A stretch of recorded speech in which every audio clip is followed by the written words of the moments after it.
സങ്കീർത്തനം 38 എഴുതിയത് ആരാണ്? ഉത്തരം ദാവീദ്. Question number 2.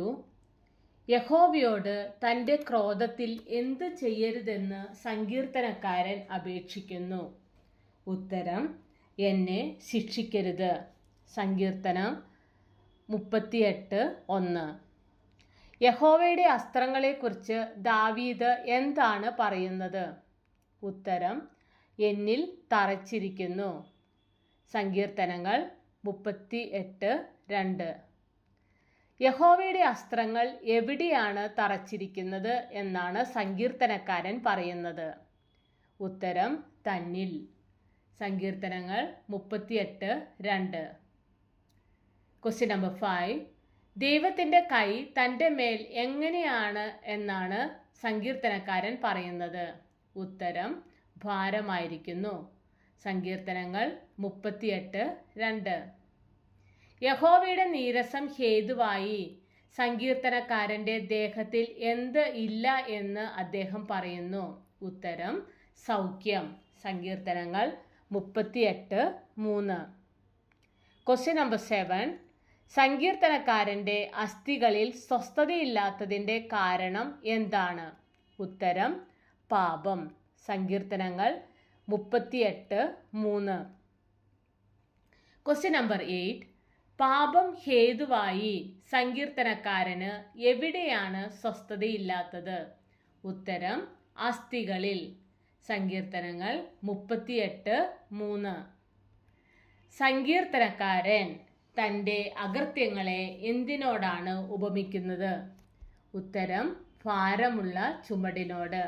സങ്കീർത്തനം 38:4. സങ്കീർത്തനക്കാരൻ്റെ അകൃത്യങ്ങൾ അദ്ദേഹത്തിന് എങ്ങനെ അനുഭവപ്പെടുന്നു?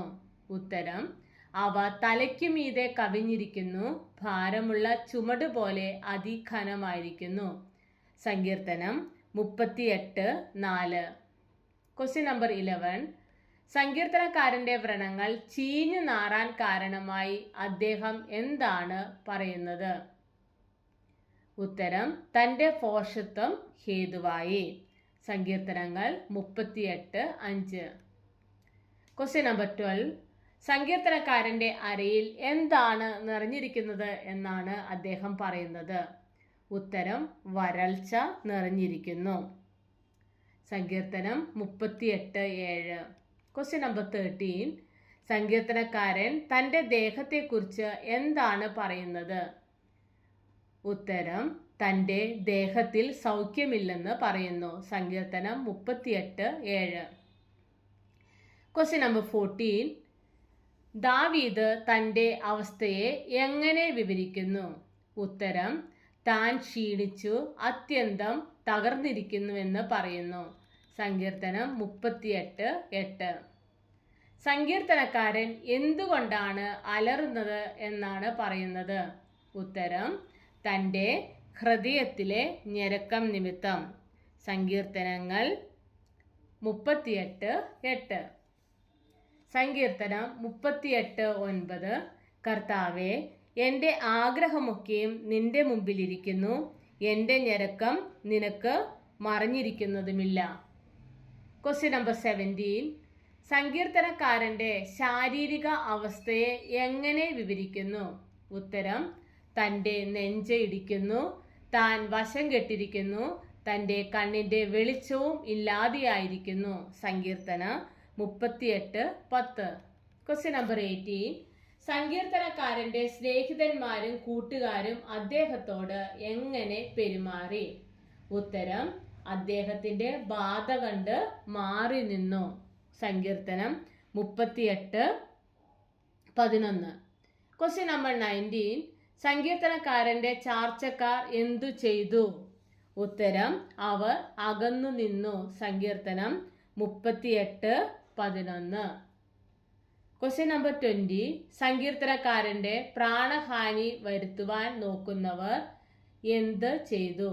ഉത്തരം അവർ കണിവെക്കുകയും അനർത്ഥം അന്വേഷിക്കുകയും വേണ്ടാതനം സംസാരിക്കുകയും ഇടവിടാതെ ചതിവ് ചിന്തിക്കുകയും ചെയ്തു.